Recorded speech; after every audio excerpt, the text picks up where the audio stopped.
right of the people that keep and bear arms shall not be infringed.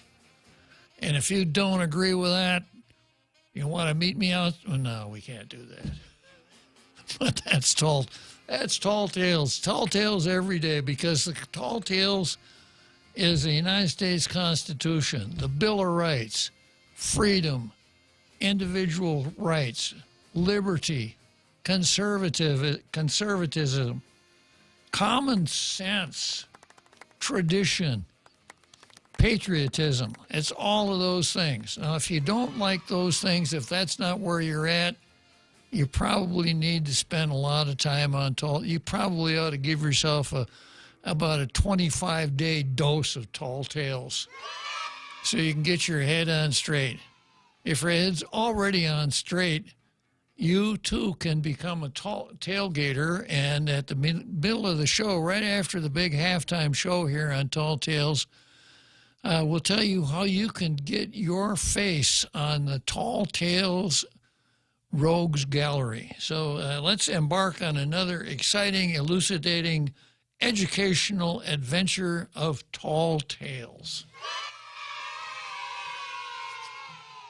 And Tall Tales always starts with Zemi Kutney, which is just a shadow of what it used to be.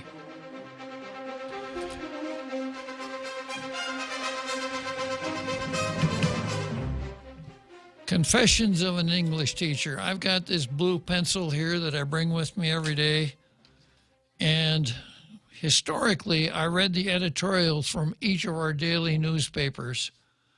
Was merciless with my blue pencil as far as grammatical errors of usage, faulty theories, etc. Having done that, I would weigh and evaluate the two, and I would award the coveted blue star to the better of the two.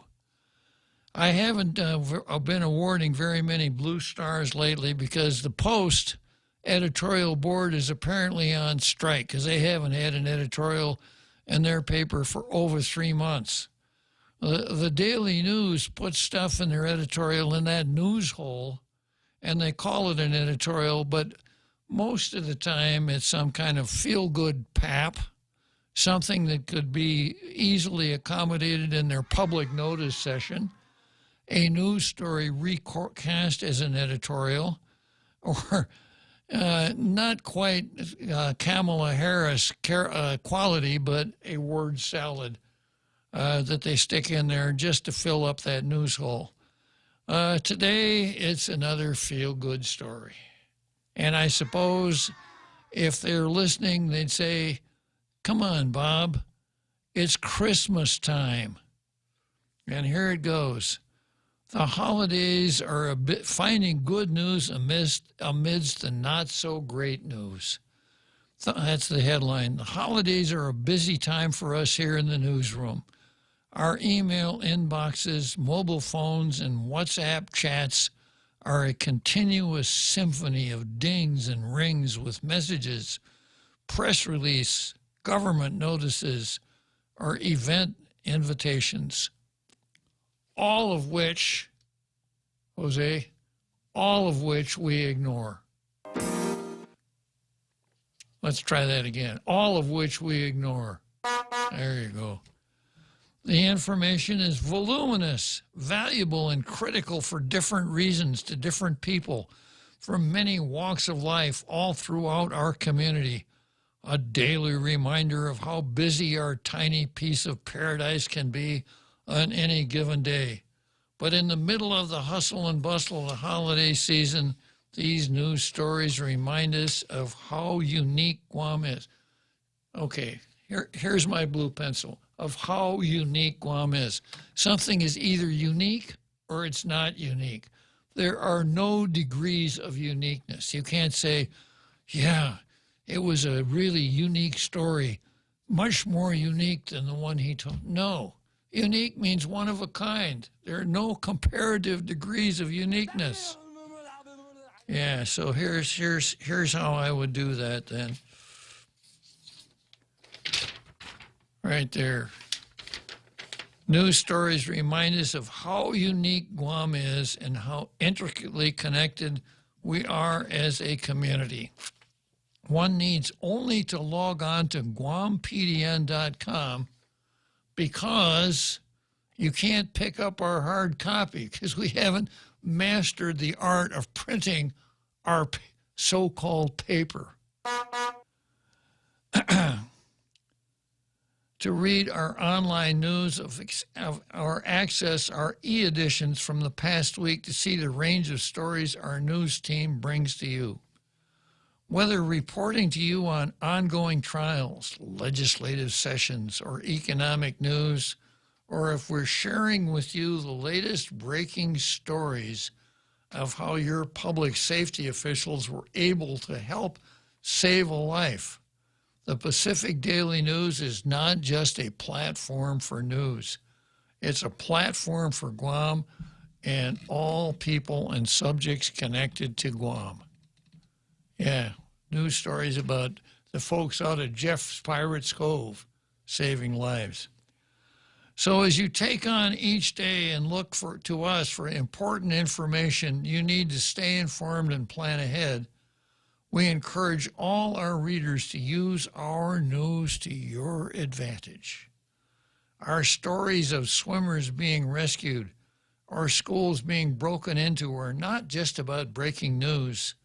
We want to help keep you safe. If there's an overused word in the year 2022, it's safe. I think it's really safe for me to say that that safe has really lost its meaning. It doesn't mean anything anymore, or it means everything depending on who's using it.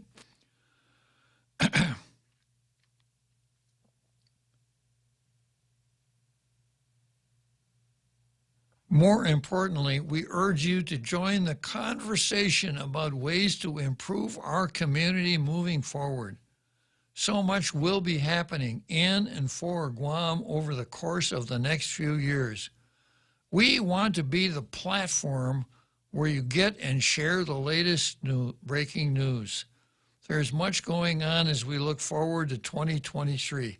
So if you want to be a platform where you get and share the latest breaking news, try 671-888-888-talk or thepoint.gu. That would be a good place to start, right? Because a lot of times we have more news than you guys even thought of having. We use the not-so-great news to prepare. Indulge in the good news we bring you from Guam connections all over the globe. Stay informed daily with the Pacific Daily News. Now, this could have gone in the classified ad page, Jose. Please sign up and buy our paper because we need these numbers for our advertising revenue. Yeah, okay, I got to log into Facebook here if I can. It's always a struggle.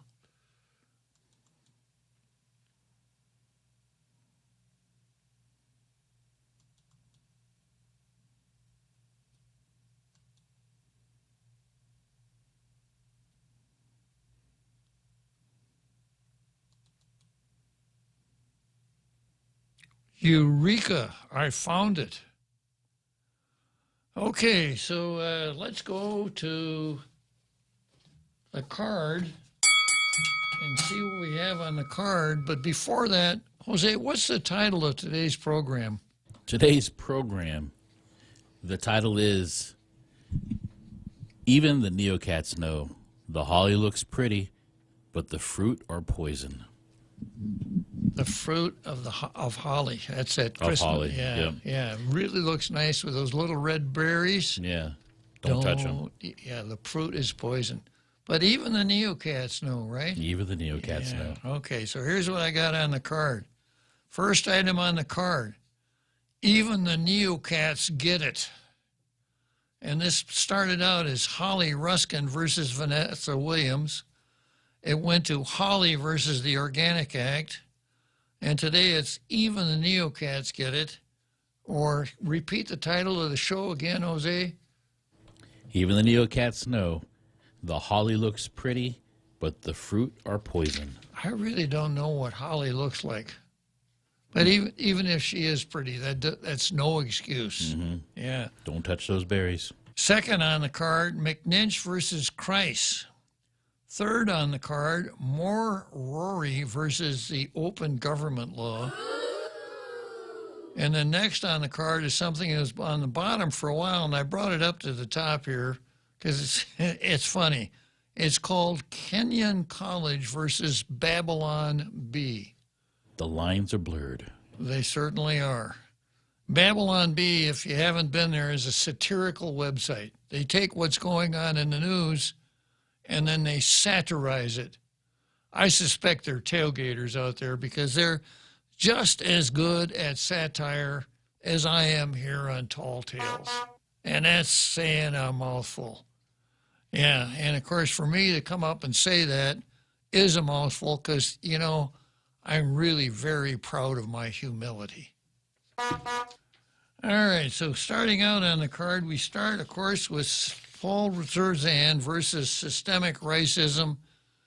You all know that the rice is orange, but the truth is that the rice is orange, but the narrative is that the rice is red. And we talk about this all the time, how the narrative, usually propounded by the left, can be far removed from what the actual truth or facts are.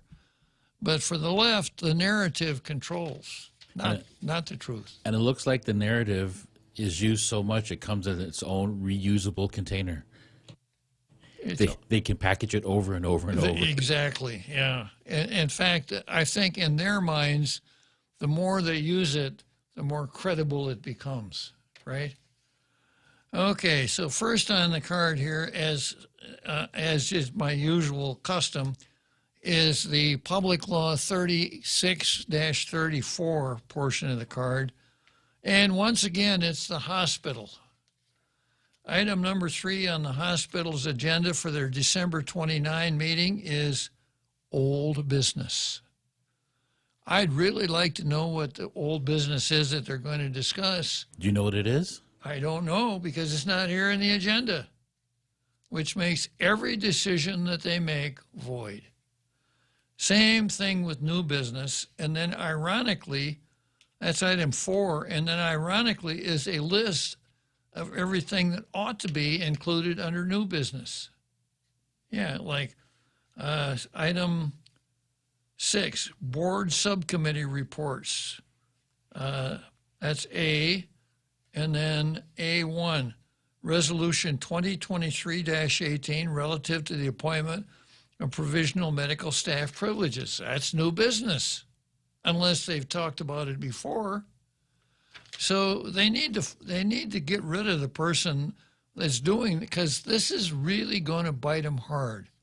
Because the enforcement of this comes up when they do something that someone doesn't like, and he goes to a lawyer.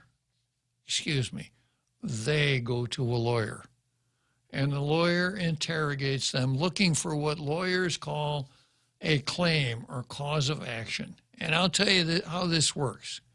I'll give you an example. Lady goes to a lawyer and she says, I want you to sue my boss. And the lawyer says, okay, now ma'am, I can sympathize with you, maybe even empathize with you, but I can't sue your boss just because he's an a-hole. That is not a cognizable cause of action under our system of law. But let me ask you some questions, and we'll see where it goes. You're a female. What sex is your boss? Well, he's a man. And boy, he never lets me forget it. Ah, okay, we're getting somewhere now. Ma'am, how old are you? Well, do I really have to say, I'm sorry, ma'am, but you really have to say, well, I'll be 70 next month. Okay, how old is your boss? No, he's just a young whippersnapper. He isn't even 30 yet. Okay, maybe we're getting somewhere. How about your coworkers? How are they? Not a single one of them is over 40. And boy, does the boss ever let me know that. and they seem to get all of the good assignments, and he saves the junk for me. Oh, okay, now we're finally getting somewhere, ma'am. And then he says, now, ma'am, I have a feeling I know, but I'm going to ask you, what race do you consider yourself as being? Well, I'm an African American. Okay. How about your boss? Is he an African? No, he's not. He's a white man. Oh, okay. I think we're really getting somewhere now. So yeah, I got an idea how I can frame this. Now I just need to get some things from you that sound like evidence, things that he said, things that he did, etc. Oh, is that how it works? You mean you can't sue him just because he's an a-hole? No, I've got to sue him for sex discrimination, age discrimination, race. Oh, now I see how it works. So a little peek behind the curtain there at the lawyer's office. So somebody goes to a lawyer and says,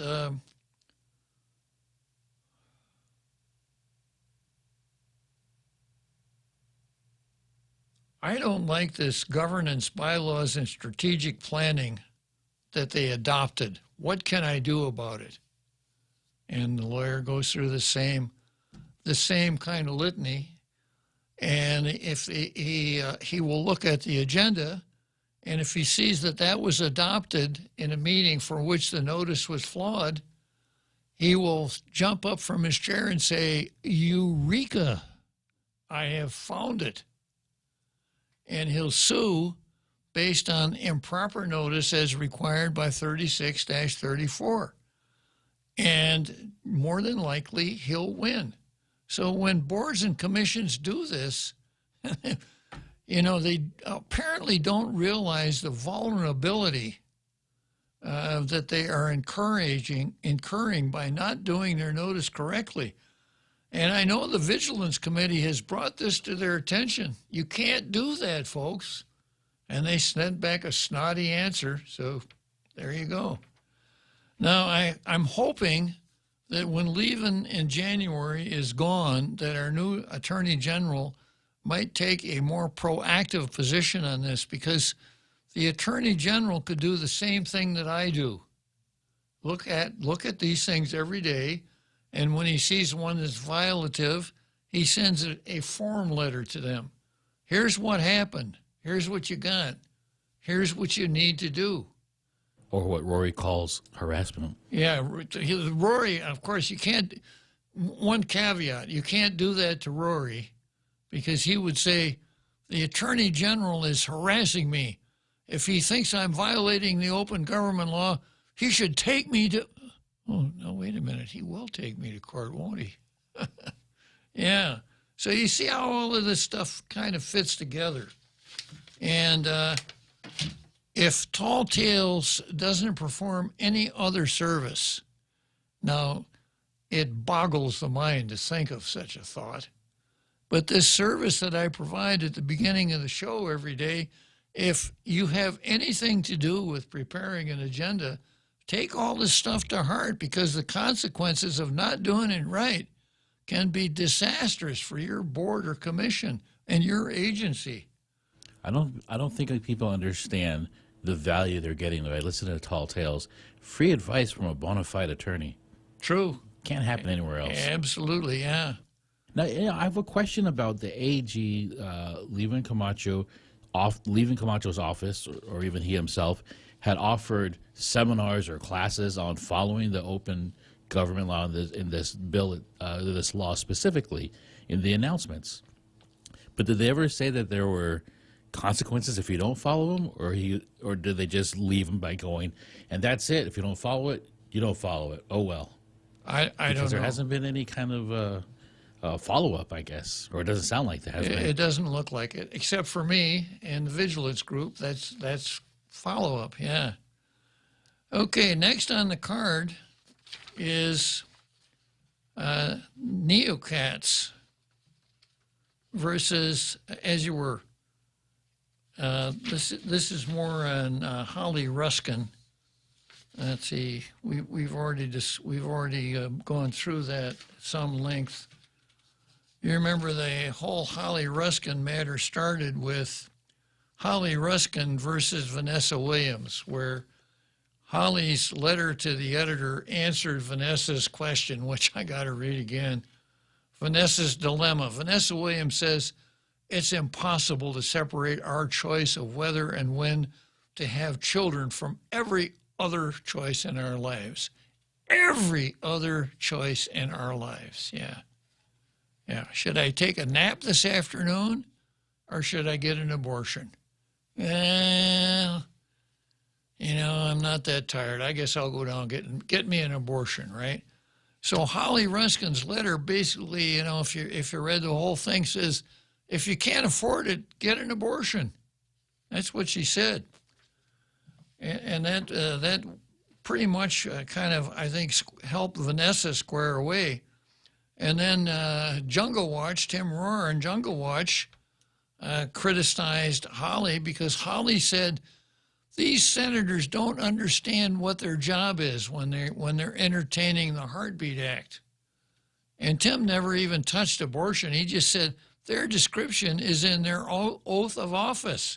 Their job is to support and defend the Constitution, the laws of the United States, and the laws of Guam. They're not supposed to be running around with a windsock trying to figure out which way the political wind blows. So today, even the neocats get it. And I went to this is not an official neocat blog. This is Diana's blog, which at least is the de facto voice of the neocats here on the island. Neocats mean neocatechumenal way. It's a discipline within the Catholic Church. They have their own building. They have their own masses. Some people say they have their own religion. They want to tell you it's Catholicism. But that's another story. It's a little bit too deep for the show today. But here's what Diana said today. Surprisingly, the Heartbeat Act was passed by the 36th Guam legislature. The Heartbeat Act aims to ban abortion once a fetal heartbeat is detected or within about 6 weeks. The bill made exceptions for medical emergencies or when it endangers the life or health of the mother. Nevertheless, abortion has often been used as a birth control method rather than a woman's health care issue. Statistics show that most abortions are done due to other factors other than medical reasons, rape or incest. The Joe San Augustine big three: rape, incest, life of the mother, right? If it ain't there, if those things aren't in the bill, and Joe San Augustine has a mic stuck in front of us, if those three aren't there, I ain't voting for it. Yeah. So results in one study in the United States dated 2005 stated this. The reasons most frequently cited were that having a child would interfere with a woman's education, work, or ability to care for dependents, 74%. That she could not afford to have a baby now, 73%. Are you listening, Vanessa? 73%. And that she did not want to be a single mother or was having relationship problems, 48%. Nearly 4 in 10 women said they had completed their childbearing, and almost 1/3 were not ready to have a child. Not ready to have a child. Fewer than 1% said their parents' or partner's desire for them to have an abortion was the most important reason. Younger women often reported they were unprepared for the transition to motherhood, while older women regularly cited their responsibility to dependents.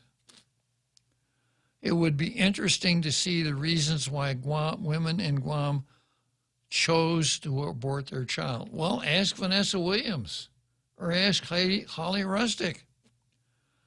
So how is abortion about women's health care if the reason for aborting the child has nothing or little to do with health care? Even Diana gets it. I would hope Governor Leon Guerrero, who is a nurse, would take this into account. Yeah, wishful thinking, huh? I don't think Diana gets that one. I know she supports abortion, so it would not be surprising if she vetoed the bill. Nevertheless, I can only hope and pray that Governor Leon Guerrero would somehow be enlightened and pass the bill into law so that abortion can stop being used as a birth control method. Furthermore, hoping that the governor would sign the heartbeat bill into law does not mean that I support abortion until a fetal heartbeat is detected. Even the bill itself does not say that abortion is okay until a heartbeat is detected. According to the heartbeat bill, Section 91B106A, this chapter does not create or recognize a right to abortion before a fetal heartbeat is detected. The main purpose of government is to protect individual rights. Boy, it sounds like these guys have been listening to tall tales. This government has spoken out on rights for women, homosexuals, and the LGBTQ plus community. But what about the rights of the unborn? In this season of Christmas, let us remember that Christ was born of the Virgin Mary. He was in the Virgin's womb for 9 months. Christ, our Savior, was a person in Mary's womb. Likewise, every pregnant woman carries a living person in her womb. Every Christmas, our Catholic churches in Guam are full of people coming to celebrate the birthday of our Lord Jesus Christ. As they celebrate our Lord's birthday, let us remember that every child in the womb is also a gift from God. Now, Diana was doing pretty well until she got to the end, because when you get to that part, the pro-aborts are going to say, see, I told you so.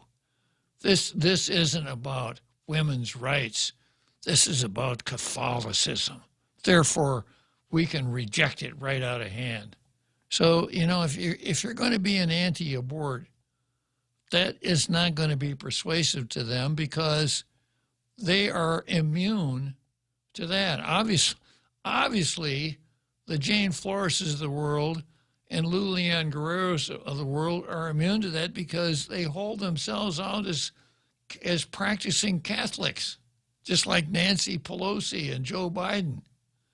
Now, if you study up a little bit, you can find some authority for the fact that sin darkens the soul. And perhaps more importantly in this context, sin darkens the intellect.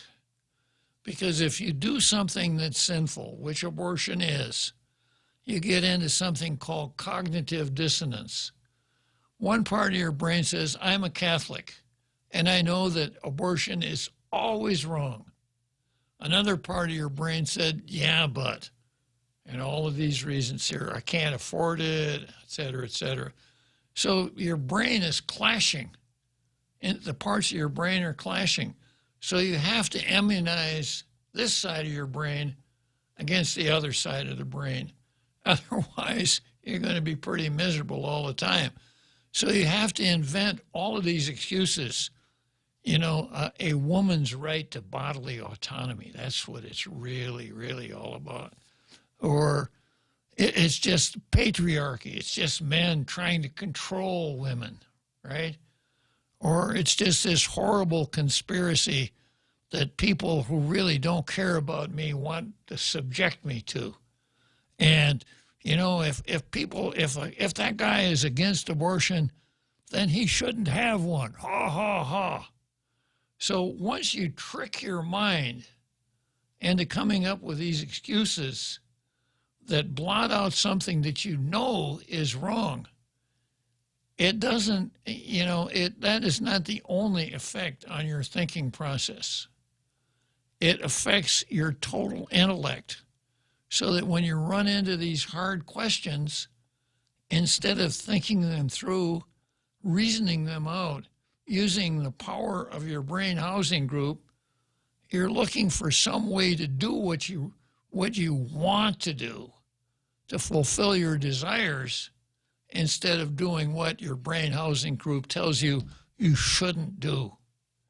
And that's why the phrase is, sin darkens the intellect.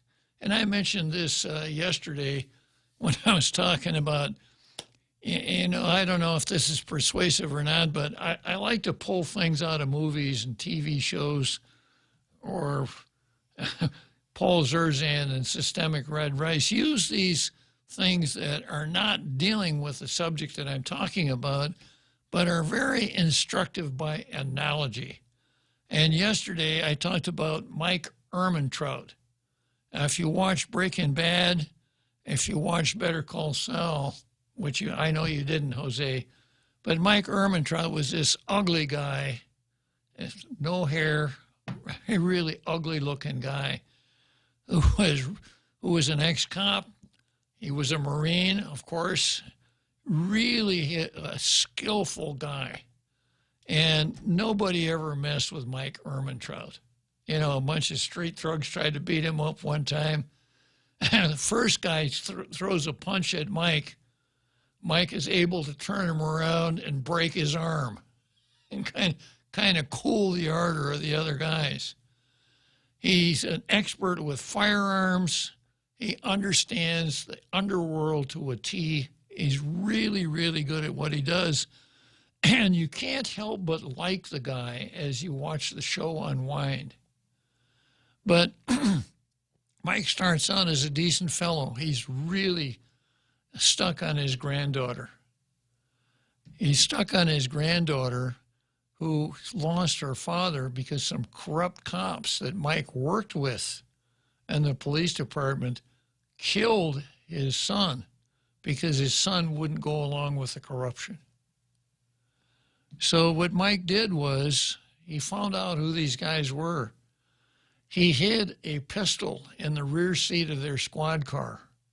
Then he got into a Pier 9 brawl in a bar on these guys' beat. They came and arrested him and threw him in the squad car. He reaches under the seat, shoots them both in the back of the head, gets away unscathed. This isn't Better Call Saul. Yeah. Okay, because I didn't see this in Breaking Bad. Yeah. Yeah. So that's kind of... That's him. That's the making of Mike, yeah. Mm. And then in one episode of Better Call Saul, the German guy, the German engineer who's helping build the lab, remember he broke the rules? Mike had to take him outside, out in the country, and said, better from me than a stranger, turns him around and shoots him in the back of the head. So this guy is probably really fine man, goes from being a really good man to being a cold-blooded killer. And in one episode of Better Call Saul, they're reminiscing about going back in time, talking about important dates, and if they had it to do over again, what they would have done. And when it's Saul's turn, it's classic Better Call Saul. Saul has always been a con man, always will be, right? Right up until the end of the show. All about him. Yeah. But Mike gives the date something like July 9, 1984. And Saul said, why is that date important to you, Mike? Mike said, it's the day I took my first bribe. Takes that first bribe, breaks... The first sin. Yeah, the first sin against everything that police officers stand for. And his intellect was darkened to the point that he could be a cold-blooded killer, think that it's the right thing to do. Let's take a short break here.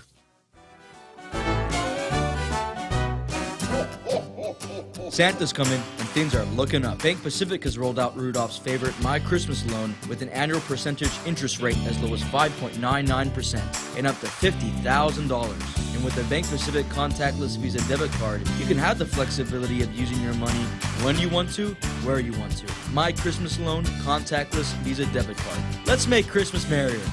Member FDIC, equal opportunity lender. Credit conditions apply.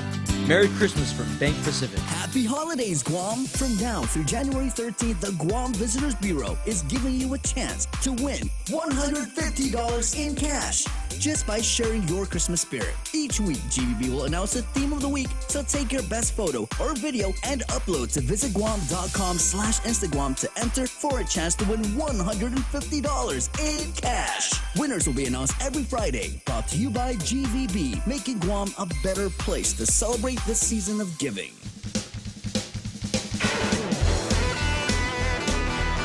And now, back to Tall Tales with Bob Klitzkie, the one radio show politicians don't want you to listen to. Call now, 888-TALK.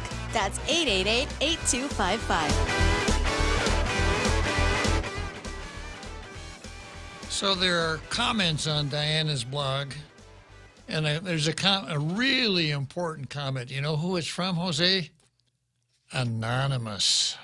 Yeah. Anonymous likes to comment a lot on that blog. Really. And this is what Anonymous says. He quotes the section from the Heartbeat Act that, says it doesn't create or recognize a right to abortion.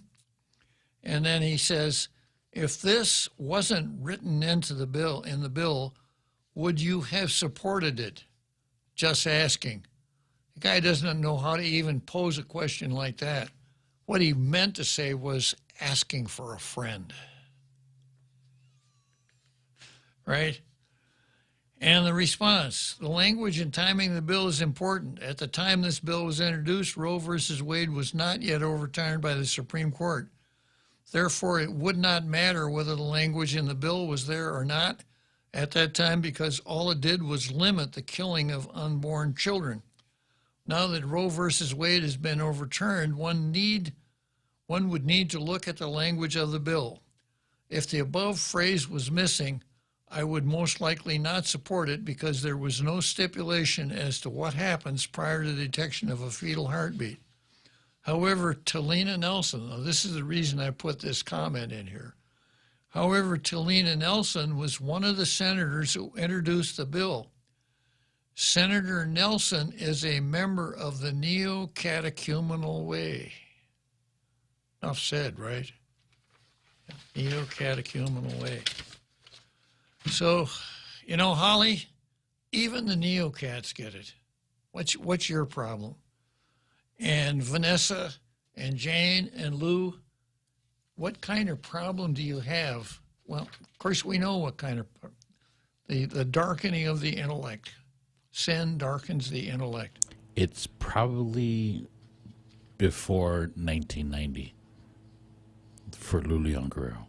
Yeah, even before Bell's bill came along. Bell's law. Okay, next I've got McNinch versus Christ. And Are you still talking about religion? Christ. Christ. There's no T on Christ. Because sometimes it gets fuzzy. Yeah. Yeah. Well, when it's a good time to talk about Christ, Jose? Anytime. There you go. Anytime. Yeah, and it is after all Christmas time, right?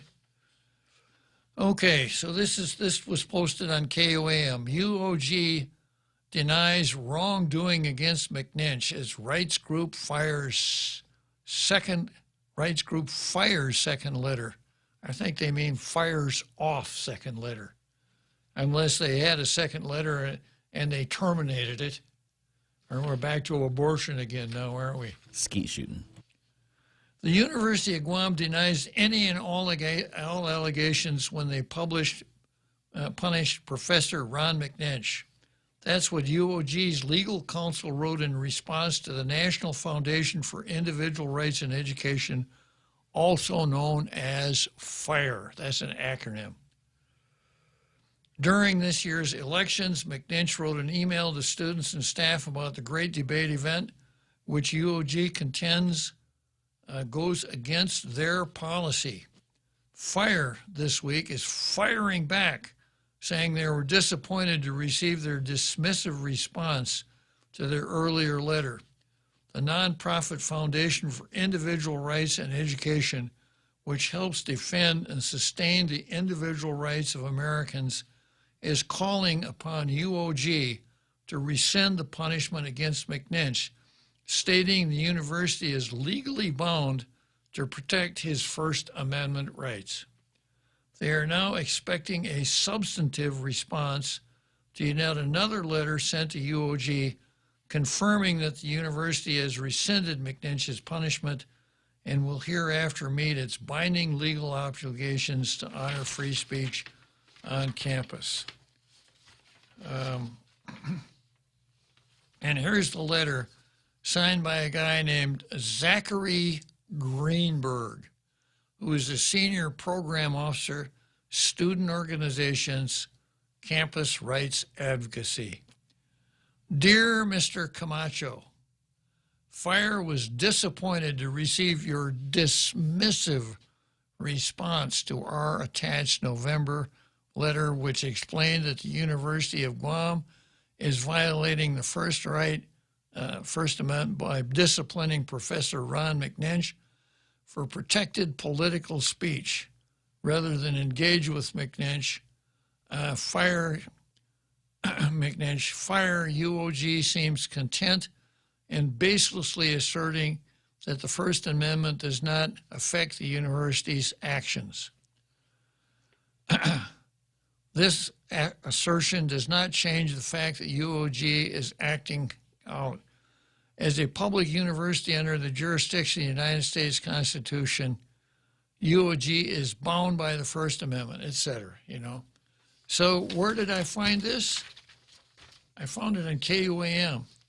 So my question here is, whatever happened to Ron McNinch? Ron McNinch, when this first came up, I encouraged Ron McNinch to fight this battle. This is an important battle for everybody on this island, every professor at the university, every student at the university. And, McNinch, has a golden opportunity here because Christ threw him in the briar patch. He now has a voice in this First Amendment fight that just has to be fought, because if you look at what all the universities are doing and other public institutions, they're trying to stifle First Amendment. So I had high hopes for McNinch. Now, Ron McNinch, if you're listening out there, I know that you spent some time as an infantry officer in the United States Army. And this is my request to you. It's time that you abandon your position in defilade. There's a battle to be fought, and you are the key man in fighting this battle. So much for Ron McNinch. Okay, I've got somebody, it's probably McNinch calling in, trying to get into the green. No, it's Johnny Utah. What does Johnny want to talk? He wants to talk about Ron McNinch. Go for it, Johnny. Yeah, hey, Judge Bob. How you doing? Better than I deserve, probably, Johnny Utah, but I'm going to keep doing it anyhow. We're freezing here, and it's very cold, and we're getting more snow tonight. Just give you the weather update. All right. I wanted to talk about Ron McNinch if I could. Is that okay? You fire away. Let me do this. So, hold on a second, Jose. You want to talk about Ron McNinch? Fire away. Is that satire? That's the group that wrote the letter, Jose. Fire. Remember? Let me try it one more time, and let's hear that snare drum. Yeah. Okay, Johnny Utah, fire away. There you go. Okay, Johnny, go ahead. We've cleared the decks for you. All righty. So, the question from Fire is when will UOG remove the punishment that they gave to Professor McNitch? Correct. Exactly. And So when will they affirm? And also along the same lines, when will they affirm that the First Amendment of the United States Constitution applies to them? Go on. So I know the answer to the question. What do you? But I want to see. Can you guess my answer? It's satire. Go ahead. When Lou Leon Guerrero is no longer the governor, because Lou Leon Guerrero is the one that told everyone at UOG to punish Ron McNitch. You know, if all one knew was the name of the players and what they did, you could certainly reach that conclusion. Because Lou Leon Guerrero said, we're not going to participate in the great debate because we don't think that we should, because Felix Camacho started it, basically. As Felix wouldn't. They hurt her feelings, and she had a panic attack. Because Felix, you know, wouldn't go to debates, wouldn't attend debates where he thought the deck was stacked. So because Correct. Felix wouldn't do that, Lou bailed out of the great debate, the debate of all debates, the most important one of all. So when McNinch came out and was critical of her for bailing out, then obviously she probably took umbrage, whatever that means, took offense, and we don't know, but we wouldn't be surprised if she whispered in President Christ's ear and said, you got to do something about McNinch. Well, what if I don't do something about McNinch? Well, when you leave, no gold watch for you. And when you leave, you're going to be out of here next year. No order of the Chamorri for you.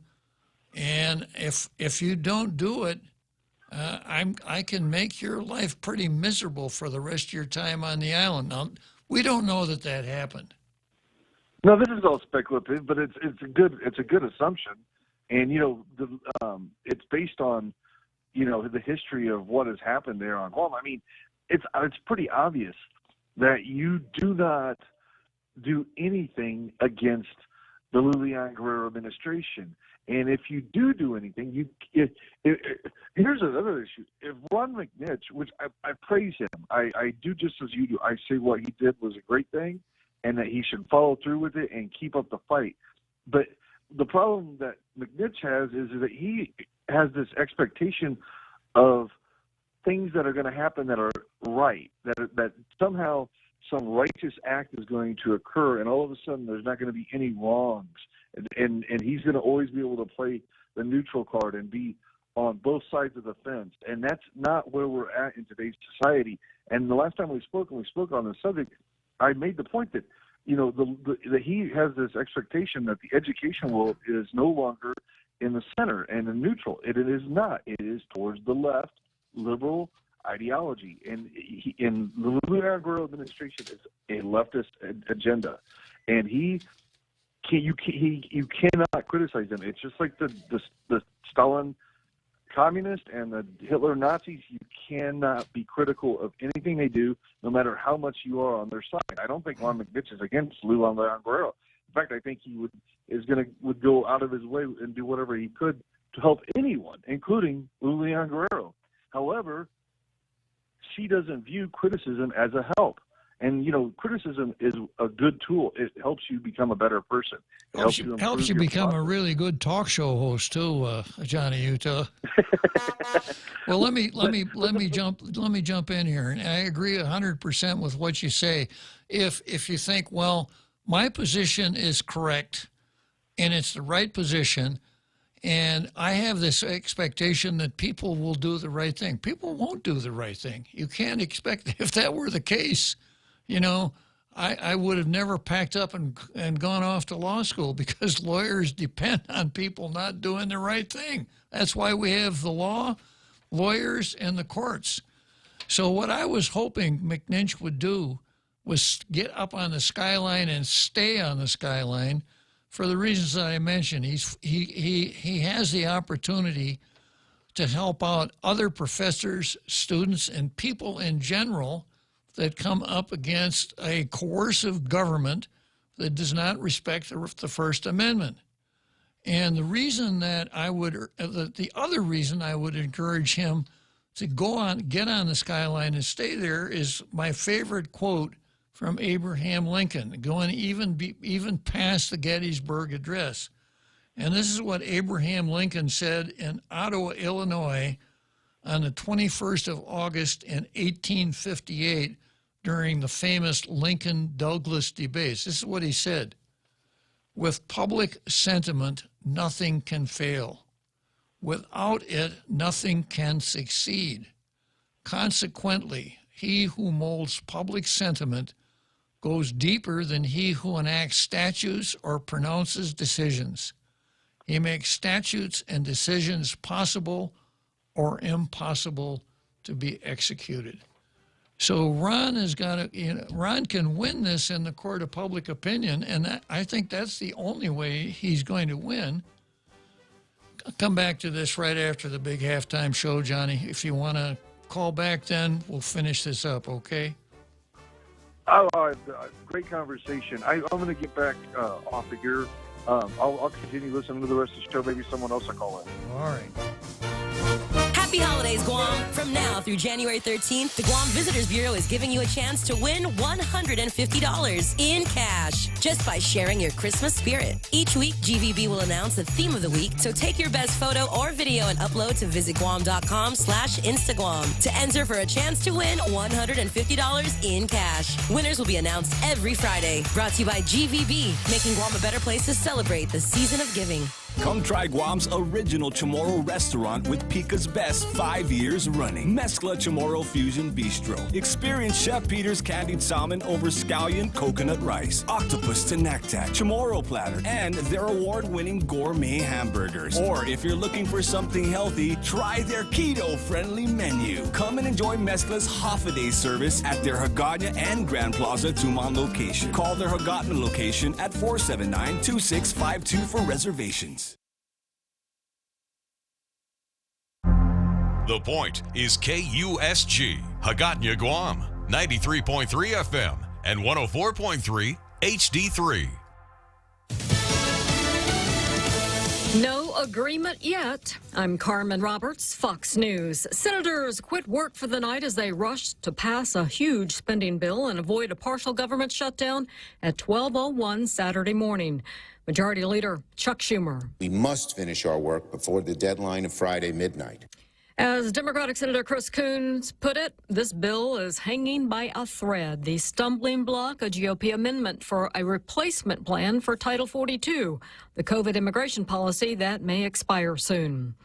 Earlier, Congress had a rare visitor, Ukrainian President Zelensky, who thanked lawmakers and Americans for their support in the war against Russia. Against all odds and doom and gloom scenarios, Ukraine didn't fall. Ukraine is alive and kicking. Zelensky says the war in Ukraine will determine more than the future of his country. This struggle will define in what world our children and grandchildren will live, and then their children and grandchildren. It will define whether it will be a democracy of Ukrainians and for Americans, for all.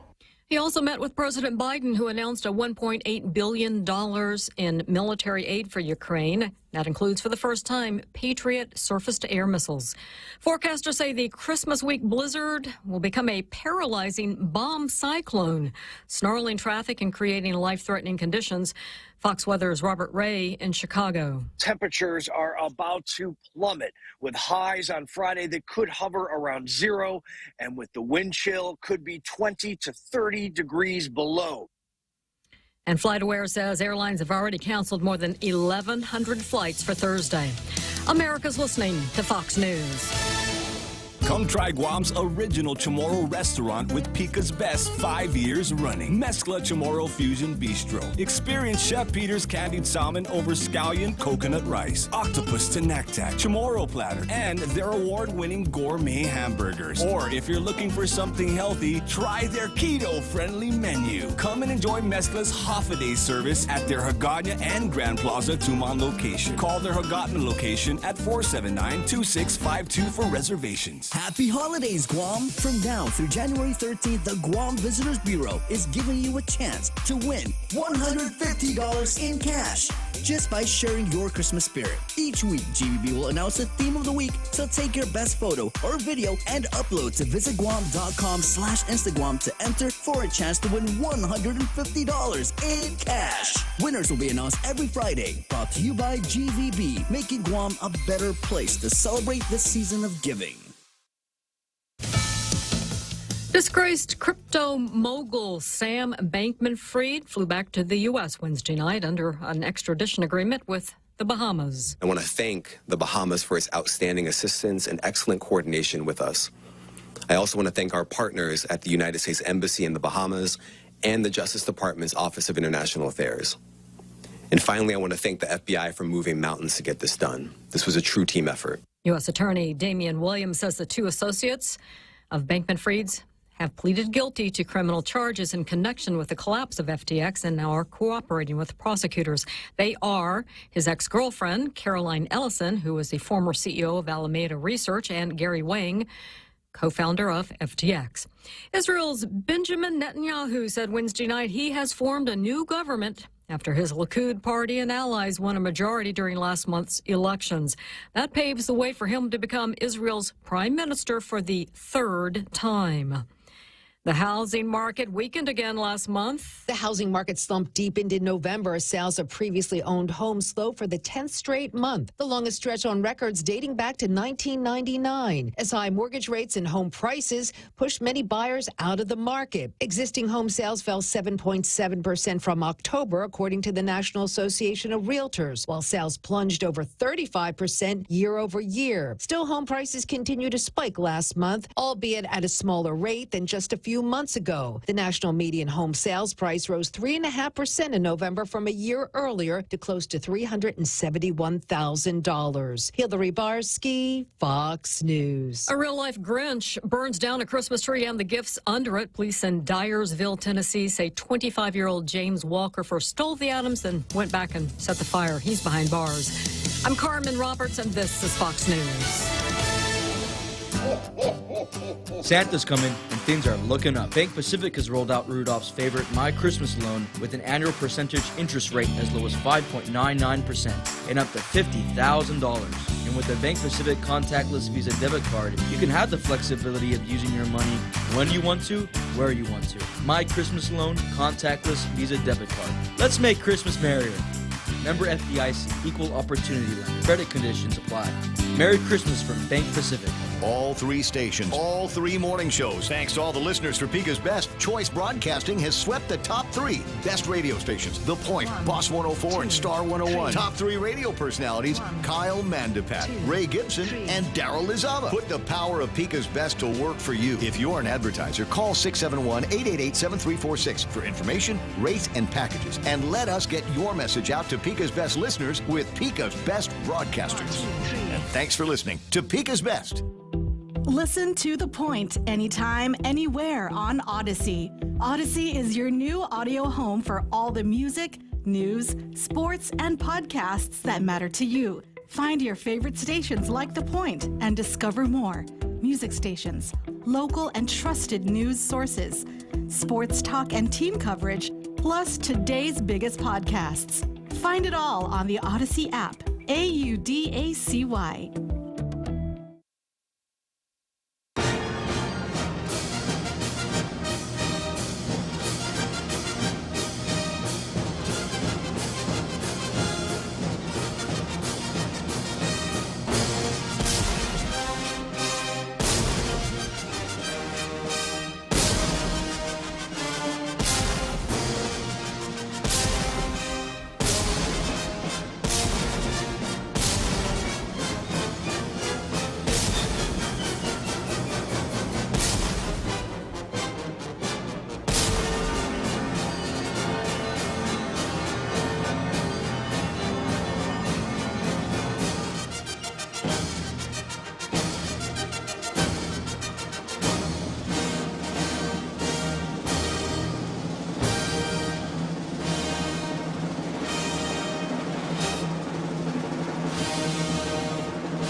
So here we are, Tall Tales, and you just saw the latest edition of Rogues Gallery here on Tall Tales.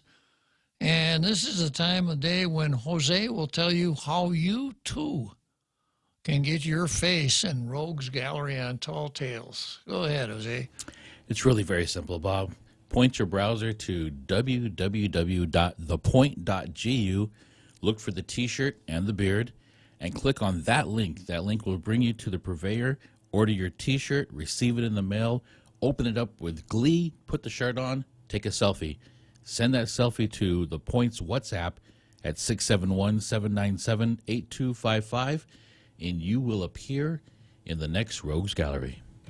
Yeah, it's just that simple, right? Yeah, And these T-shirts, these are nice T-shirts. I'm not saying it just because I'm the champion of the T-shirts, but they're nice cotton T-shirts. The neck fits well. They're very comfortable, and the price, they're reasonably priced. You can get a T-shirt from small all the way up to XXX, I think, isn't it, Jose? Yes, sir. Yeah, all the way up to XXX, and they're pretty nice gear. Now, I'm the one that kind of started this up, but I don't make a nickel off of it. The reason I'm doing it is to promote this show.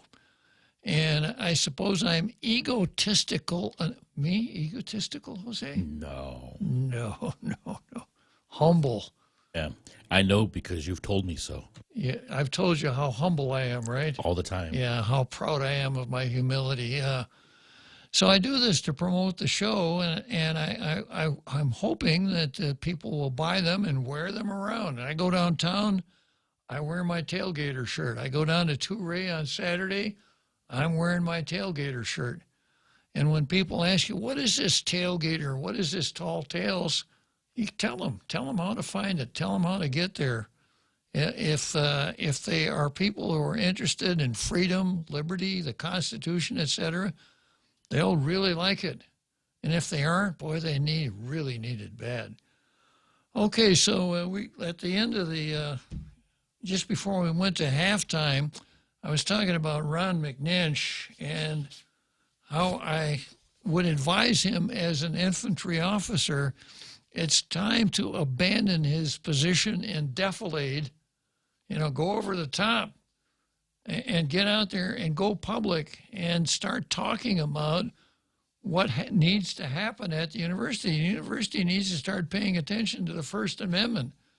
And if it can stifle you, Ron, probably one of the most public professors out there, then they can do it to anybody. And by getting away with it, they'll just be emboldened. And as Johnny Utah pointed out, if you're putting your faith in people doing the right thing, probably not. Because, you got an appeal pending before the Board of Regents. You remember who appointed most of the regents? Yeah. So what I'm hoping is that, when you got this latest letter here from Fire, or when the letter from Fire went to Attorney Camacho at the university, that you would have been the one who broke the news. And, see if you could do interviews with the TV folks and get reporters from the two papers to cover it, because my sense is that's how you're going to win. That if you get enough public exposure and let the public know what's happened and what the stakes are, that the pressure will be such that the regents or the president or both or one of them will figure out, we really shouldn't be doing this. We got to stop doing this. And it would be a victory for you, for your students, for all the students, for professors, for the people of this island, and for the First Amendment to our United States Constitution. Next item on the card, Rory versus the Open Government Act. And we have a post from, actually we have two posts from Pete Santos, if I can find it here. Can you find it, Jose?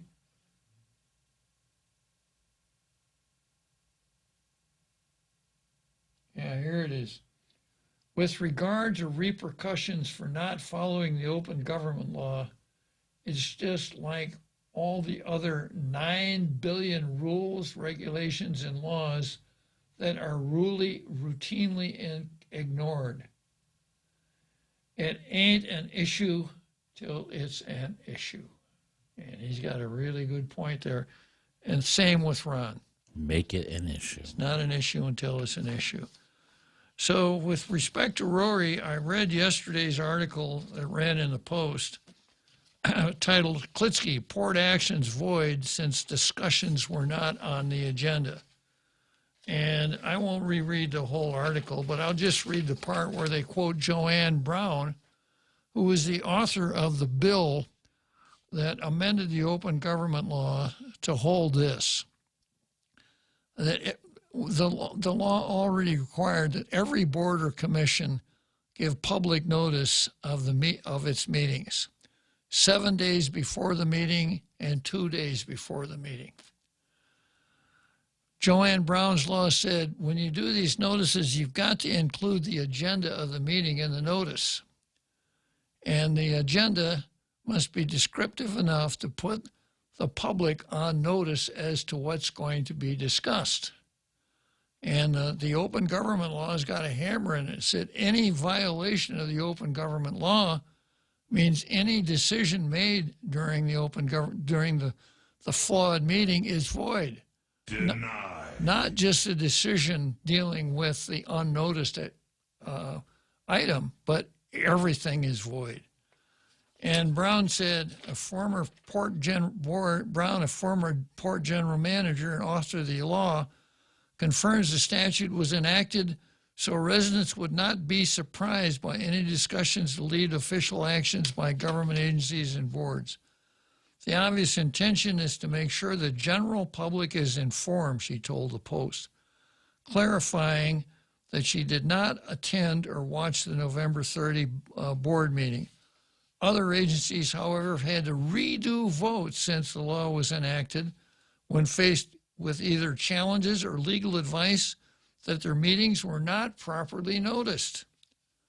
Agendas that did not detail what topics are included in old business or new business, portions of meetings have been reasons for an agency was considered to be non-compliant with the law.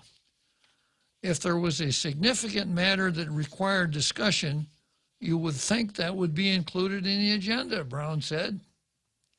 According to the Republican lawmaker, that's me, during the course of meetings, that's her. During the course of meetings, she has seen unexpected items or items not included on the agenda have been handled properly by other government Guam entities. Sometimes it's brought up briefly and they table it for the next meeting. Things come up between an agenda, when an agenda goes out, and at the end of the day, it was a matter for board to discuss. Respicio should have included it on the agenda. So that's what she said. Now, once again, refresh your recollection, this board meeting, the chairman entertained questions about a matter. She said, any questions? And when she said that, board member Guthert said, questions about this or questions about anything? And the chairman said, well, we only meet about once a month. So yeah, whatever questions you have. And Guthert said, what about the FOIAs?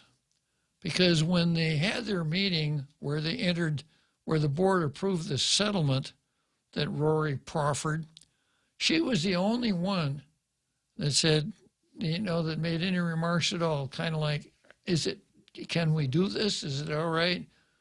I'd like to hear from the Attorney General on this. And Rory said, our attorney says we can do this. And of course they can do it.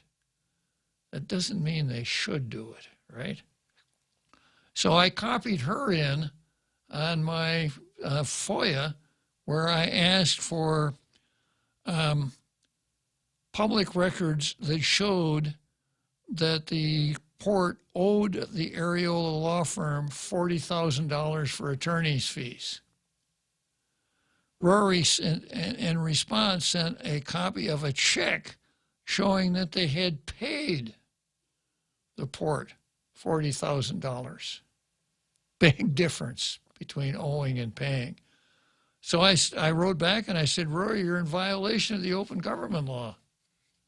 And I said, I wanted something that showed that it was owed, like an invoice. Okay, so that's the foundation here. And Rory wrote kind of a snotty letter back. And of course, you know what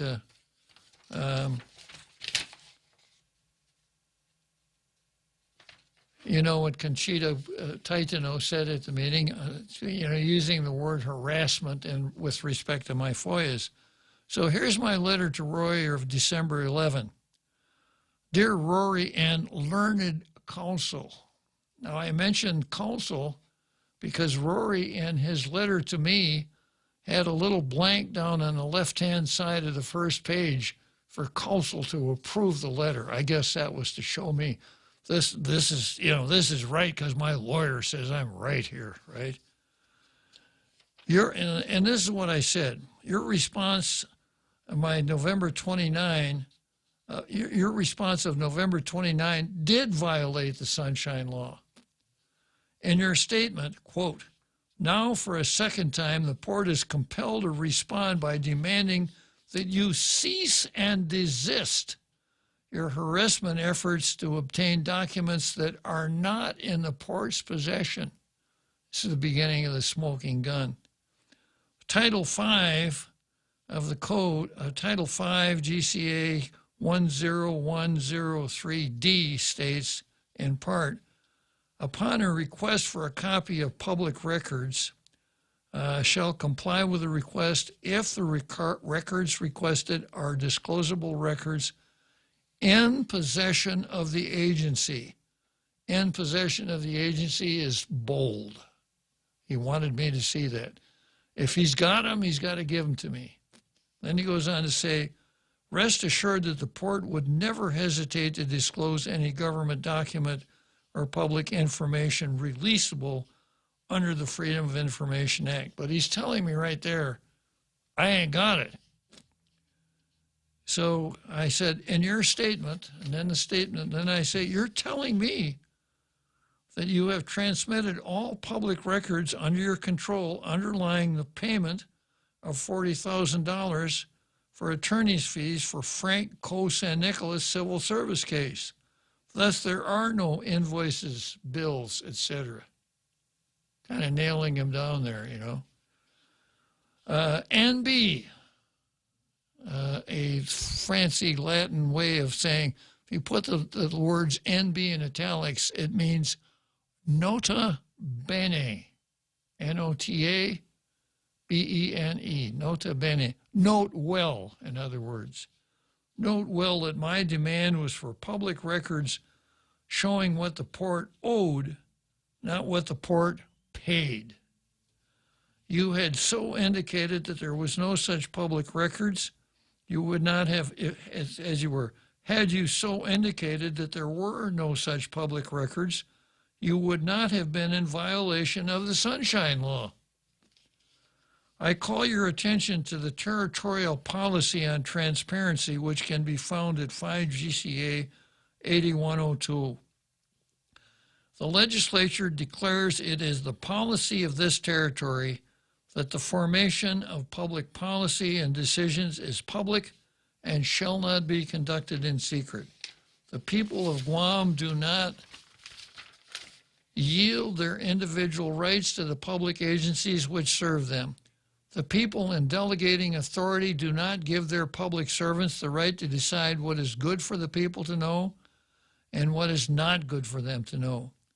The people insist on remaining informed so that they may retain control over the instruments they have created.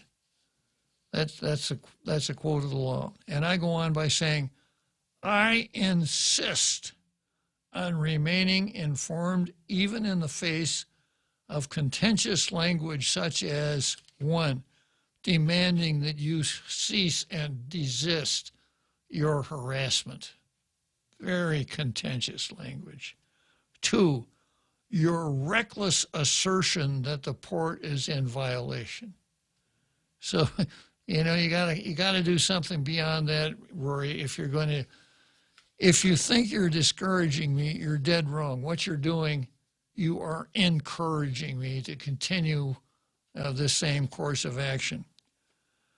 Section 8102 implies that public officials should embrace sunshine law demands, not to create a chilling effect with the use of language such as the samples set out above.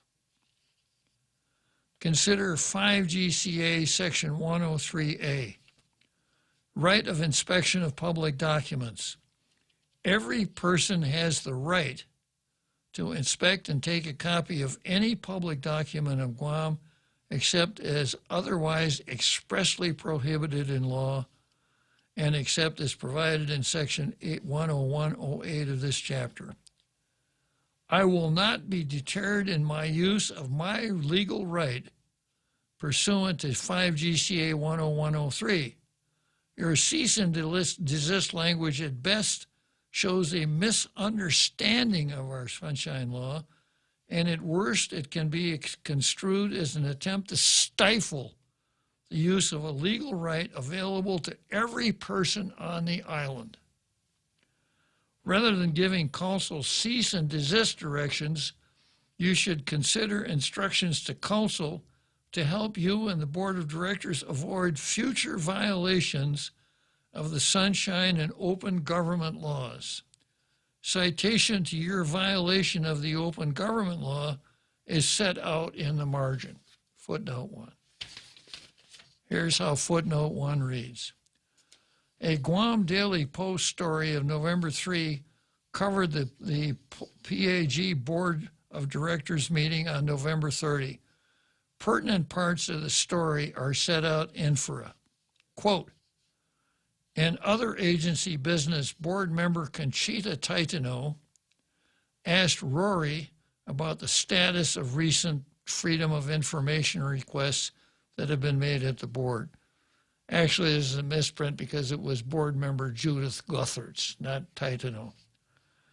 And then it goes on to say, we've been getting a lot of FOIA requests from, this is Rory, we've been getting a lot of FOIA requests from Senator Robert Klitzkie.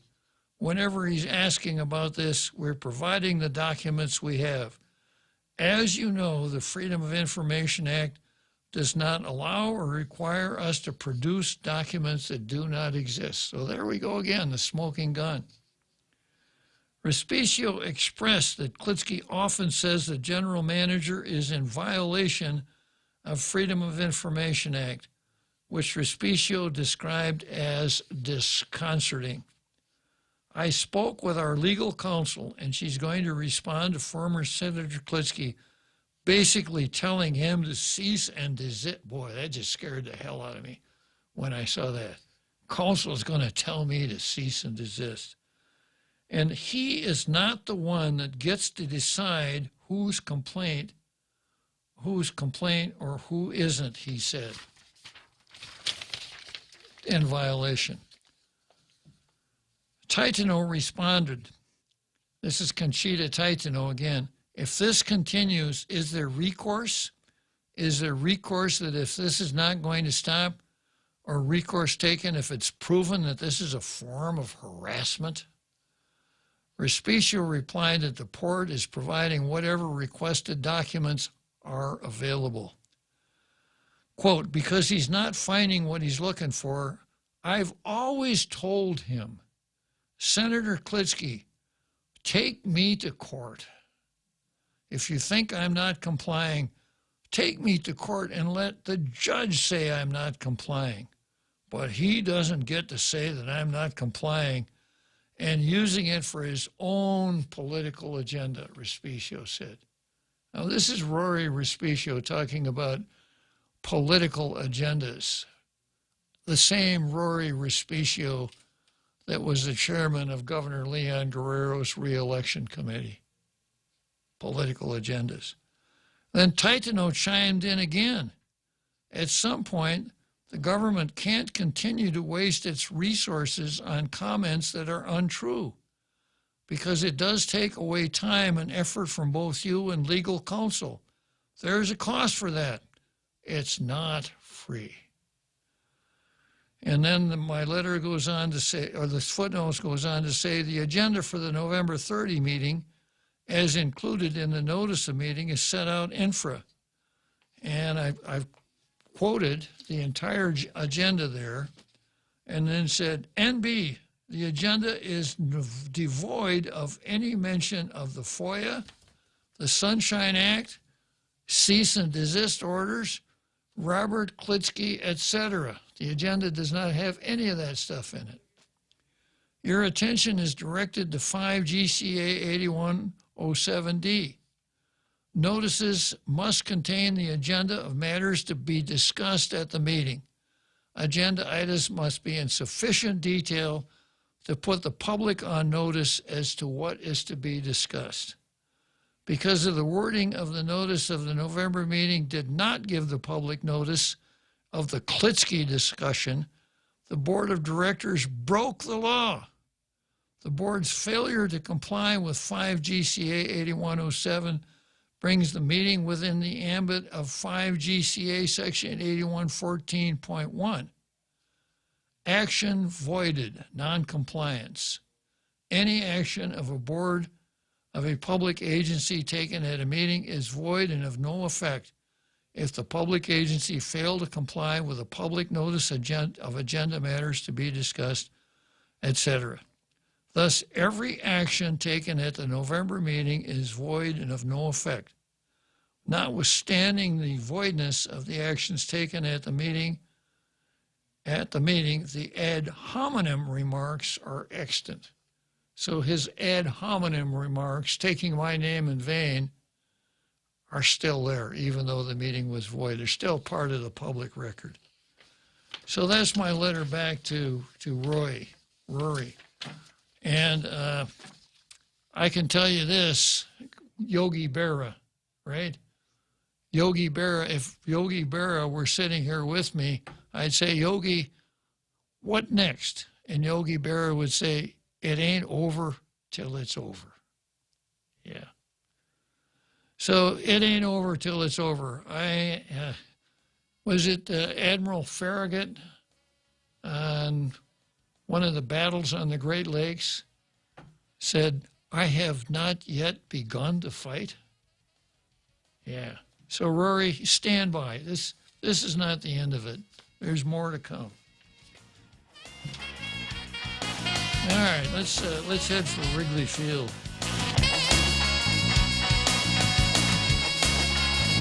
All 3 stations, all 3 morning shows. Thanks to all the listeners for Pika's Best, Choice Broadcasting has swept the top 3 best radio stations. The Point, Boss 104, and Star 101. Top 3 radio personalities, Kyle Mandapat, Ray Gibson, and Daryl Lizava. Put the power of Pika's Best to work for you. If you're an advertiser, call 671-888-7346 for information, rates, and packages. And let us get your message out to Pika's Best listeners with Pika's Best Broadcasters.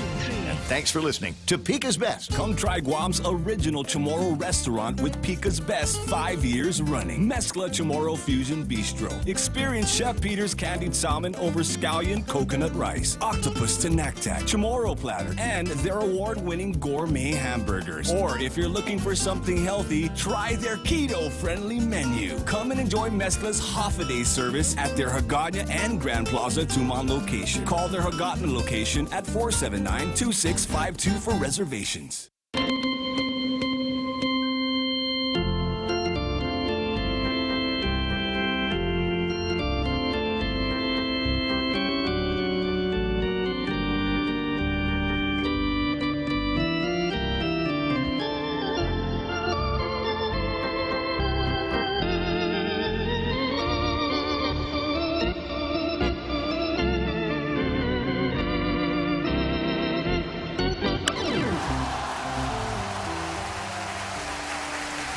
So here we are, Wrigley Field, Chicago, Illinois.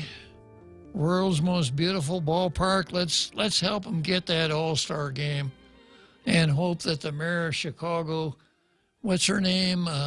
Lightweight. What's her first name, Jose? Lily? Beetlejuice. I don't know. Yeah. Anyhow, here's Lori. Lori. Yeah, Lori Lightfoot is her name, but for Tall Tales purpose, it'll be Lori Lightweight. Okay, so we've got Colin Clark, and Colin, of course, understands what I mean by the smoking gun. Colin says, I'm sure it was or should have been invoiced, itemized per hour and details of work performed. And if it wasn't, if Rory paid out 40 grand without seeing that, what do we got here? Cronyism? Yeah. And Lonnie Salas says, powerful. And Bonnie says, after the letter, I can see Rory backing up with like a dog with his tail between his legs. Let me try that again, Jose. After the letter, I can see Rory backing up like a dog with his tail between his legs. There you go. And let's see, Lonnie Salas, Lal. And then Colin says Rory should suck on an eggplant. No, don't repeat those ones. People like himself have been bamboozling the people of Guam for decades. Guam deserves better personnel. And Bonnie wanted to know where the Law and Order music was when I was going through that, Jose. There you go. And then Bonnie also said, Judge, you hit the ball out of the ballpark. 7th inning stretch, right? And Harvey Egna says, helps me out here with my analogy, John Paul Jones. I have not yet begun to fight. You know, when you're up here in your 85th year, sometimes it's hard to get a handle on all of these. It's hard to remember them all, right? It's kind of like a computer disk, you know. You keep adding stuff to the computer disk and you're not able to defrag it. It's kind of hard to pull some of this stuff out sometimes. And Ishmael Velez says, John Paul Jones aboard the Bonnie Dick. I don't know about that. And then Bonnie Suba says, Ishmael. And then Colin says, time for the guy to get out, but I'm aware he is fixed in the bed. Whoa. I gotta proofread these things before I go forward with them. Right? No 7-second button. Yeah. And then Harvey says, looks like Rory's attorney missed her annual required refresher course for a few years. Yeah, now if Counsel were sitting in that meeting and she let this go, it's kind of like the two lawyers that sat in executive session when the CCU was talking about giving them a raise. Remember that, Jose? Yeah. Yeah, that whole kerfuffle that arose from that probably had more to do with cognizance of the open. You know, they did us a favor, right? They really gave us a platform to shout from. And Harvey Egna says Richard versus Serapis. I think the name of the ship was a Serapis.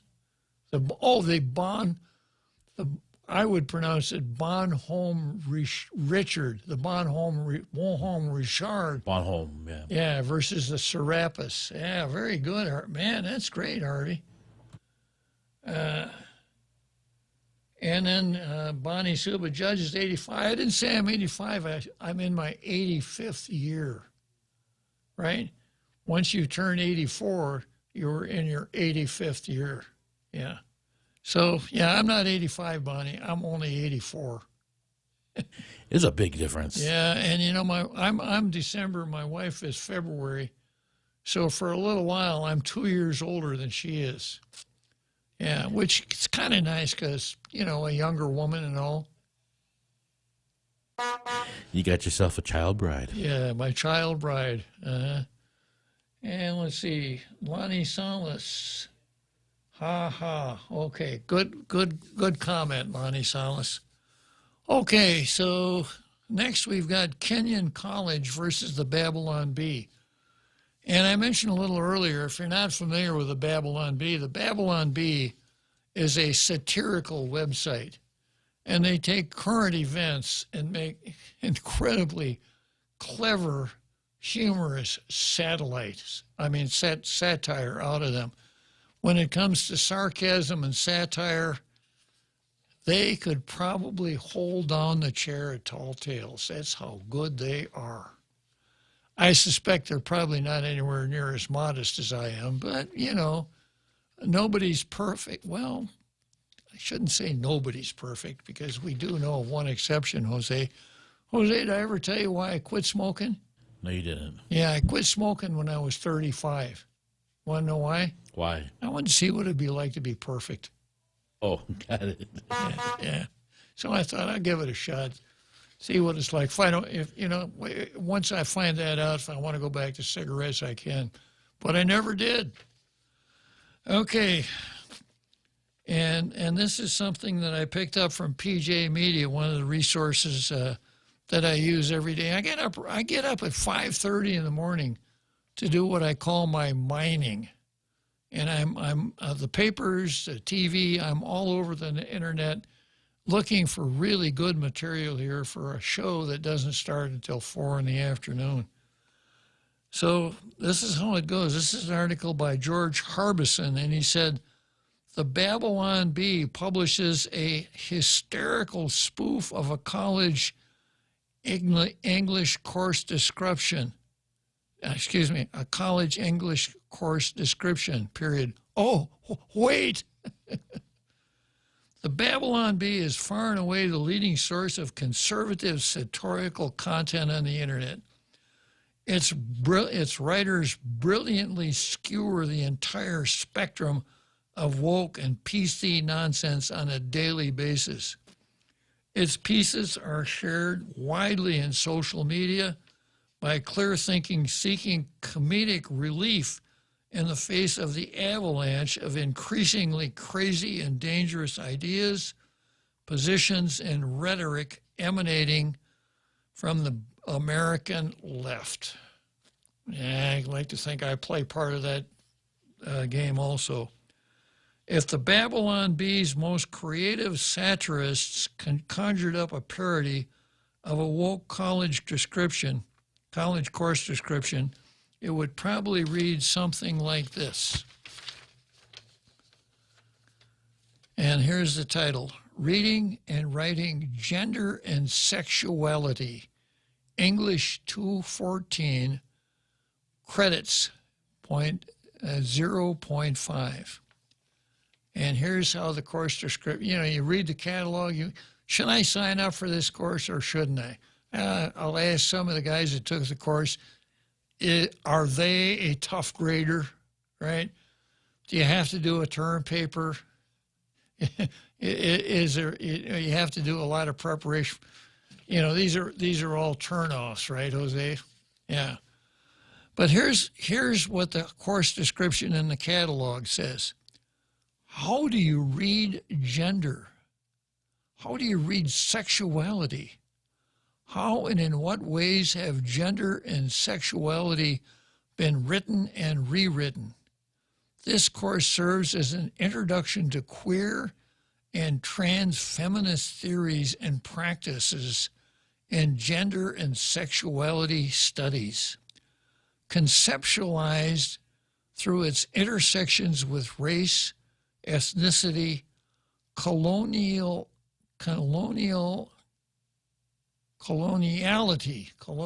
Now there's a new one. Coloniality. I got to put that down on my list of clever words. Coloniality. Sounds like something they stick a camera on to check your insides. Yeah, and they don't put it in your mouth either, Jose. Nope. Coloniality. Class, ability, and the sex/gender system of oppression has long served as a taxonomizing apparatus. And yet, the literary, in league with anti-colonial civil rights and LGBTQ social movements, not only sheds sharp light on how gender and sexuality are regulated and troubled, but also animates the liberatory potential of imagining embodied relations otherwise. At once world-building and world-shattering representations of gender and sexuality can leverage critiques against normativity in the same gender as they bow to reproducing it. Taking our transnational cue from subjugated knowledges and intersectional epistemologies,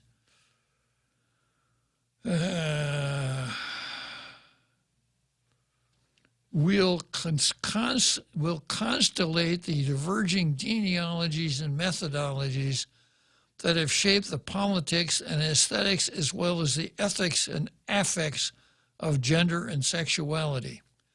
Against the traffic of binary opposition will index the possibilities of intimacy and performativity that determine desiring subjects and their objects.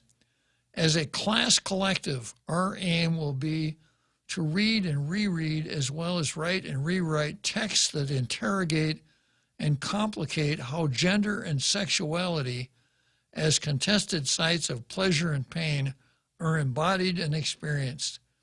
The geographic and generic focus of this course may vary. For more information, students should contact the instructor.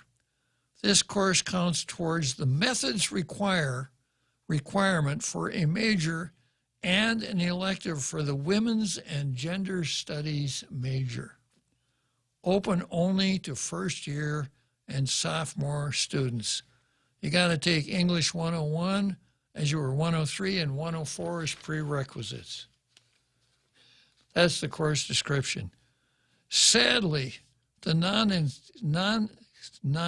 this nonsensical, unintelligible gibberish was copied word for word from an actual English course description currently appearing on the website of Kenyon College, one of the nation's preeminent liberal arts colleges. If that's preeminent, I'd hate to see the third stringers. Another mark, I see you there. I just want to finish this up, and we'll get you on right after that.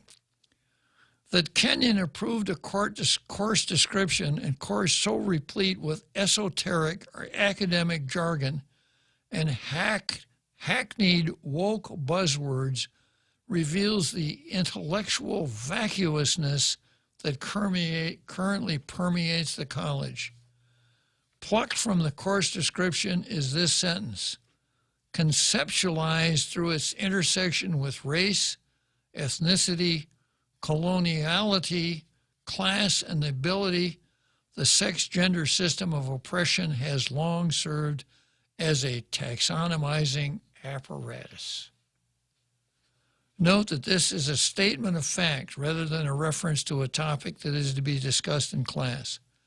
In fact, it is the basis of the class, and it reveals its true agenda, indoctrinating students in cultural Marxism. Kenyon's parents shell out upwards of $80,000 per year to have their children exposed to this dangerous pedagogy and agenda. Are they aware of what those dollars are going for? And why in the world is this garbage part of an undergraduate English curriculum? As a Kenyon alumnus, I am saddened by the steep degradation in academic rigor at Kenyon revealed by this situation. Unfortunately, Kenyon is not alone in propagated such mindless, worthless dreck. Most of America's colleges and universities are woke cesspools, spitting out ill-informed, arrogant social justice warriors steeped in bitterness, victimhood, resentment, entitlement, and guilt. He forgot oikophobia. These graduates, hamstrung by a lack of real-world skills, tend to gravitate back into academia, where they can use their woke learnings to indoctrinate future cohorts of students, and to the nonprofit world, because their woke professors have told them that profit-making enterprises are exploitive. Those social justice warriors who have entered the private sector over the past decade or so have now progressed in their careers and attained positions where they have been able to implement the woke agenda, which has metastasized and been codified into numerous concepts like DEI, which stands for diversity, equity, and inclusion, ESG, which stands for environmental, social, and governance. The PC orthodoxy that has prevailed on American colleges and universities for decades is the true origin of the current woke infestation of American businesses, military branches, and governments. Since the Babylon Bee missed out on this satirical opportunity, perhaps its fertile minds could instead write about an absurd, farcical proposition whereby the federal government taxes plumbers, construction workers, and truck drivers in order to give the student debt racked up by social justice warriors while taking worthless courses like Kenyans reading and writing gender and sexuality. Nah. Not even the brilliant writers of Babylon Bee could conjure up and satirize effectively about such a far-fetched and harebrained scheme. That's a great piece of work, isn't it? We're going to go to Churchill Downs, and then we'll come back to another mark on grammar. Santa's coming and things are looking up. Bank Pacific has rolled out Rudolph's favorite My Christmas loan with an annual percentage interest rate as low as 5.99% and up to $50,000. And with the Bank Pacific contactless Visa debit card, you can have the flexibility of using your money when you want to, where you want to. My Christmas loan, contactless Visa debit card. Let's make Christmas merrier. Member FDIC, equal opportunity lender. Credit conditions apply. Merry Christmas from Bank Pacific. Happy holidays, Guam. From now through January 13th, the Guam Visitors Bureau is giving you a chance to win $150 in cash just by sharing your Christmas spirit. Each week, GVB will announce the theme of the week, so take your best photo or video and upload to visitguam.com/Instaguam to enter for a chance to win $150 in cash. Winners will be announced every Friday. Brought to you by GVB, making Guam a better place to celebrate the season of giving.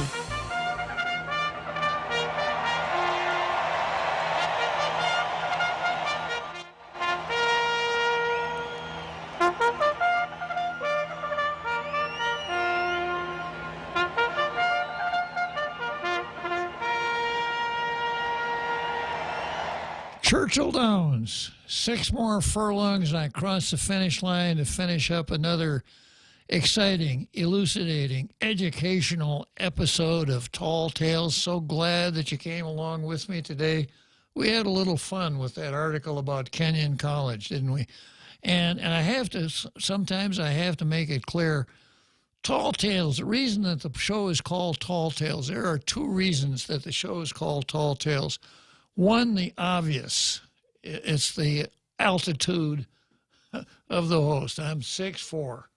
So that's reason number 1. Second reason is on Tall Tales, we never let the truth interfere with the telling of a good story. And that's where the humor comes in the show. But I didn't make this up. This is actual. This is true. What's going on at Kenyon College? It's just fantastic. They've run out of ideas. Let's just go to satire and make it real. Yeah. Really, and unfortunately, it's not an isolated event. As was pointed out in the Facebook comments, the Guam Community College is now giving scholarships to LGBTQ students.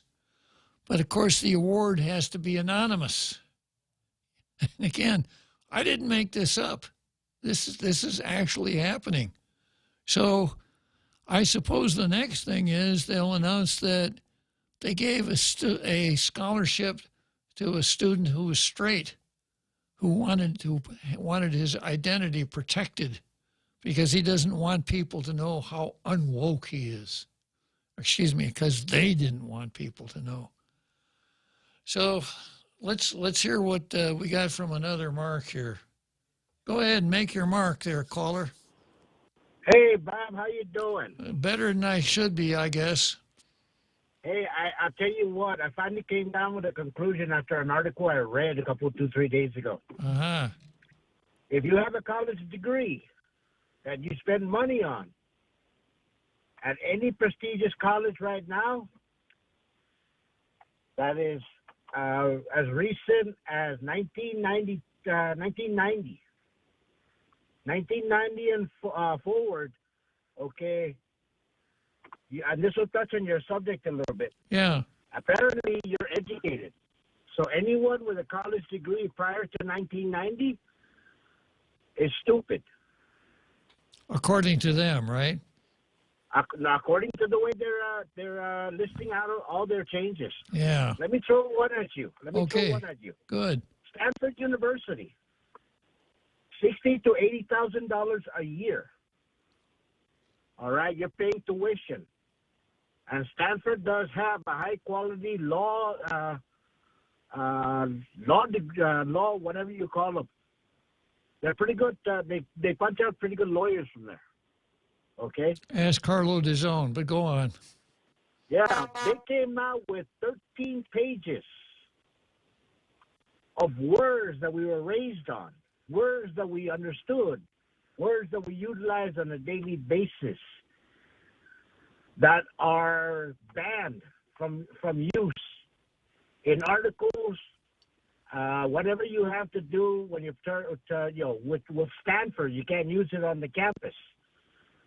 13 pages of words like basket case, ladies, women. These are all words that we use on a daily basis that are banned on this illustrious college campus. And this started in the early 90s. That's when the PC Patrol decided, we got a horse, let's go. See, so, and it touches to your gender issue there, because these colleges now, they don't want to teach you the proper way that everybody has been raised on in the past 150 years.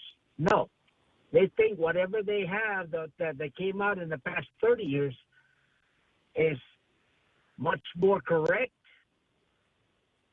precise, and proper. Which means our politicians coming out from the year 2020 or 2000, I go back as far as 2000 to this date, are going to be ignorant, arrogant, and not too knowledgeable about history, because the history that they're doing now, and they started back then, is not the history that we were raised on. The grammar that they're utilizing now has nothing to do with the proper grammar that's been taught for 150 years. So I'm sorry to say, and I'm an old man, I'm sorry to say we're going to be punching out a whole mess of idiots with gender studies degrees, liberal arts degrees, all that happy horse bucky. We're seeing it.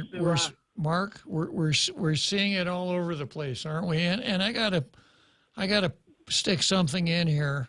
You know, I'm one of the people they're talking about because I got my bachelor's degree in 1963. When you finished college, you actually knew something. And the fact that I went to college back in the old days, that's the reason I'm so smart. I didn't get corrupted by all this PC crap. Yeah, here's the thing that I agree with people prior to 1990. Yeah. Okay, is they got taught with common sense and free will involved. The one you have right now, there's no free will. There's no common sense. That's mine because I say it's mine. I deserve that. You as an employer will pay me as an employee what I feel I'm worth. Yeah, hey, you know, Mark. Because of my education. Mark, you really made your mark. I gotta say goodbye. I gotta get ready to say goodbye to our president. So, you're absolutely. Hey, you take care. You're absolutely right. You really brought something valuable to this discussion. Thank you very much. Okay, so I told you that I've got a series of a 38-page printout of Joe Biden's gaffes. Here's today's. Biden's rocky 2022 trip to the Middle East featured a verbal slip that made a cabinet member cringe. Here's what he said. For the first time since 9/11, an American president is visiting this region without American troops being engaged in a combat mission in the region, Biden said as he delivered remarks to the Gulf Cooperation Council and Jeddah, Saudi Arabia. We'll always honor the bravery and selflessness, he said, correcting himself, and sacrifices of Americans who served, including my son, Major Bo Biden, who was stationed in Iraq for a year. Secretary of State Antony Blinken flinched and shifted uncomfortably in his seat as the commander-in-chief accidentally smeared the U.S. military, like we never went to war in Iraq, right? That's our president. All right, so here we go. Let's go, Brandon.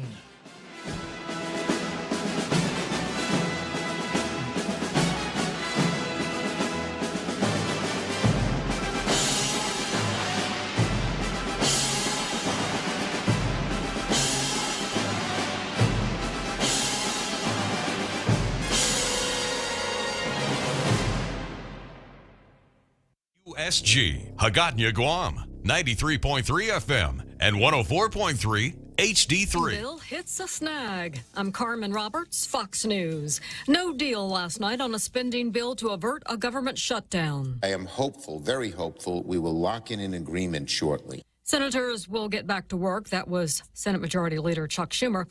And they'll be back to work tomorrow at 8 a.m. The $1.7 trillion omnibus bill to fund the government through September. Republican Whip John Thune says the roadblock is a GOP amendment tied to the COVID immigration policy known as Title 42, which is set to expire. Earlier, Congress enthusiastically welcomed Ukrainian President Zelensky to Capitol Hill. Standing defiant in the House of Representatives, President Volodymyr Zelensky says his country did not fall to Russia's military invasion. Ukraine is alive and kicking. Zelensky spoke to U.S. lawmakers to offer thanks and make the case for continued military support. I know that everything depends on us, on Ukrainian armed forces, yet so much depends on the world. So much in the world depends on you. Zelensky concluded his speech by presenting the Congress with a Ukrainian battle flag signed by Ukrainian troops fighting on the front line. In Washington, Jared Halpern, Fox News. And if you're heading out for the holidays, be prepared for this winter storm. Trains and flights are already canceled with more expected as a crippling winter storm pounds the plains. With parts of I-29 and I-90 closed in South Dakota until Friday, AAA recommends that if you're traveling by car through dangerous weather, bring plenty of food and water, blankets, cell phone chargers, first aid kits, jumper cables, flashlights, and shovels. And that if you get stuck, remain calm. Jeff Manasso, Fox News. America's listening to Fox News. It all started with the brutal murder of a young married couple. Now, more than 40 years after the couple was found, investigators and forensic genealogists are cracking the case wide open to uncover a stunning second mystery. Where's the baby? I said, well, wait, he had a baby? We cross the country speaking with victims' families and those close to the case as we ask, what about Holly? I just want to know what happened. Available on FoxNewsPodcasts.com and wherever you listen to your favorite podcasts. Get all of your favorite Fox News podcasts commercial-free on Apple Podcasts with Fox News Podcasts Plus. From Dana Perino, Kennedy, Ben Domenech, The Duffys, and many more. Subscribe now by going to FoxNewsPodcasts.com. The Fox News Rundown, a contrast of perspectives you won't hear anywhere else. Your daily dose of news twice a day, featuring insight from top newsmakers, reporters, and Fox News contributors. Listen and subscribe now by going to FoxNewsPodcasts.com. The founder of the failed cryptocurrency platform FTX landed in New York last night after agreeing to be extradited from the Bahamas. Sam Bankman-Fried is one of several people facing criminal charges. Two of his associates have pleaded guilty. The Southern District of New York has filed charges against Caroline Ellison, the former CEO of Alameda Research, and Gary Wong, a co-founder of FTX, in connection with their roles in the frauds that contributed to FTX's collapse. U.S. Attorney Damian Williams says they are cooperating. Bankman-Fried is due in court Thursday morning. The Taliban goes even farther in blocking female education. Not only are girls and women banned from attending college, now girls of all ages are banned from any formal education, effective immediately. The Taliban also barring female staff, including teachers, from working in schools. The Academy of the Motion Picture Arts and Sciences releases its list of movies most likely to be nominated for an Oscar. There's a great evil.